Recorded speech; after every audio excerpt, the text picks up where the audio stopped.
वज़ीर-ए-आज़म शहबाज शरीफ 1 मार्च को रूस का 2 रोज़ा दौरा करेंगे। दौरे के हवाले से तैयारियां शुरू। वज़ीर-ए-आज़म रूस में अहम मुलाकातें करेंगे। ताजी बरादरी और पाकिस्तानी कम्युनिटी से भी मुलाकात शेड्यूल।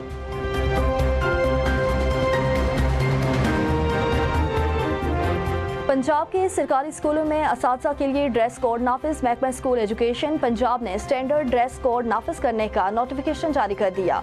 तदरीसी औकात के दौरान असातिज़ा के लिए ब्लैक गाउन पहनना लाजमी करार। मर्द असातिज़ा के लिए सादा शलवार कमीज या पैंट शर्ट तजवीज़। ख़वातीन असातिज़ा को बावकार और मुनासिब लिबास पहनने की हिदायत की गई है। 23 फरवरी से तमाम सरकारी तालीमी इदारों में ड्रेस कोड पर अमल दरामद लाजमी होगा। पेशा वाराना और बावकार माहौल के लिए असातिज़ा को बंद जूते या मुनासिब सैंडल पहनने की भी हिदायत। तालीमी इदारों के सरबराहान रोजाना की बुनियाद पर ड्रेस कोड पर अमल दरामद के जिम्मेदार होंगे। CEOs को सख्त मॉनिटरिंग और हिदायत पर मुकम्मल अमल दरामद यकीनी बनाने का हुक्म।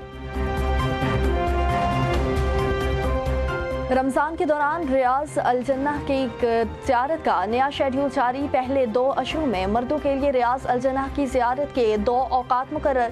पहला वक्त सुबह 11:20 से रात 8 बजे तक। दूसरा वक्त रात 2 बजे से सुबह 5 बजे तक होगा।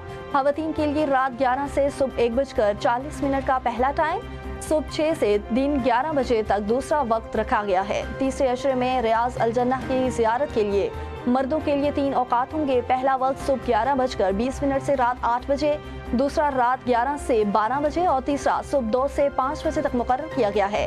ख़वातीन के लिए तीसरे अशरे में सुबह 6 से दिन 11 बजे तक का वक्त होगा।